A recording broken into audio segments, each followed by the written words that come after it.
শুভ রথযাত্রা সবাইকে। তো আজকে উঠেছিলাম ওই 8টা নাগাদ। কালকে ভেবেছিলাম যে একটু মালা গজা এগুলো কিনে নিয়ে আসবো, কিন্তু কালকে না আমি তাড়াতাড়ি বাড়িতে চলে এসেছিলাম আর বৃষ্টি হয়েছিল বলে আর সময়ও হয়নি ওগুলো কিনে নিয়ে আসার। তাই আজকে সকালে যা আছে তাই দিয়েই ঠাকুরকে ভাবছি পুজো দেবো। আসলে মনের ভক্তিটাই বড়, এটা আমি মনে করি। তো সকাল সকাল এক ব্যাগ ফুল কুড়িয়ে নিয়েছি, তারপরে চলে গেছি ঘরটাকে গোছাতে। দেখো ঘরের জানলা দুটো আমি খুলে দিয়েছি, একটু মুক্ত বাতাস ঢুকুক ঘরে। তো তারপরে এই যে ঘরের প্রতিদিনের যা কাজ থাকে যেগুলো তোমাদেরকে আমি দেখাই, আমার খাট গোছানো, এটা আমার করতে সব থেকে ভালো লাগে। তো এই যে খাটটা গুছিয়ে নিয়ে তাড়াতাড়ি করে নিয়েছিলাম স্নান করে। তো আজকে আমার শাশুড়িমা বাড়ি থাকবে না, ওর জন্য আমি যদি তাড়াতাড়ি কাজগুলো করে নিই, মানে পুজোটা দিয়ে নিই, তাহলে উনি তাড়াতাড়ি ওনার কাজগুলো করে নিয়ে উনি বেরিয়ে যেতে পারবে। তো এই দেখো আমি আমার ঘরটা ঝাড় দিয়ে নিচ্ছি, নিয়ে স্নান করে চলে এসেছি। আর এই দেখো তোমরা বলেছিলে না গামছা পাল্টাতে, তো আমি আগের দিন এই স্কার্ফটা কিনে নিয়ে এসেছি, এই স্কার্ফটাই আমি ইউজ করছি।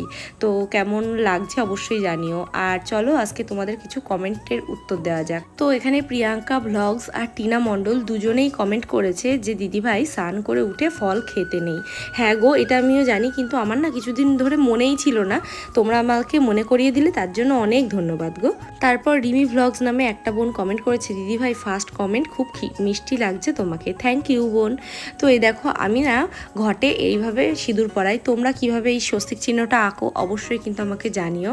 অনেক রকম নিয়ম আছে, তো আমি এভাবেই পড়াই গো। তো তারপরে দেখো কথা বলতে বলতে আমার পুজোটাও কিন্তু প্রায় কমপ্লিট হয়ে গেল। তো এবার আমি ঘরটাকে স্থাপন করব।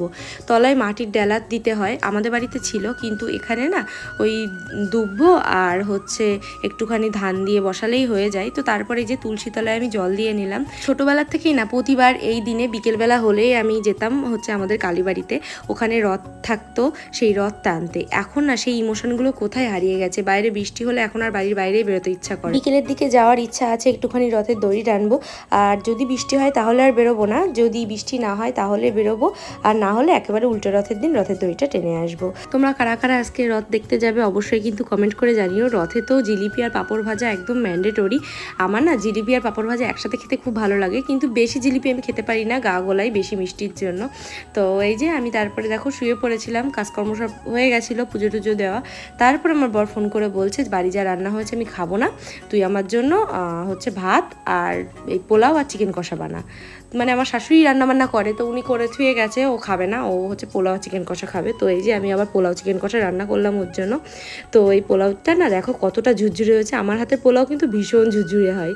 তো এই যে পোলাও তো আমার বরের ভীষণ ফেভারিট। এবার আমার মা ফোন করে বলছে যে আজকে নাকি আমিষ খেতে নেই, নিরামিষ খেতে হয়, তো যেটা না জানলে যা হয়। তো তার মধ্যে না আমার ভাই এসেছিল, কারণ পোলাও চিকেন কষা করেছি, ওকে ডেকেছিলাম, বাট ও বাড়িতে নিয়ে গিয়ে খেয়েছে, ও এখানে খায়নি, কারণ ও রথের দড়ি টানতে যাবে। তো আজকে ভিডিওটা এখানেই শেষ। আজকে দিনটা সবার খুব ভালো কাটুক। টাটা।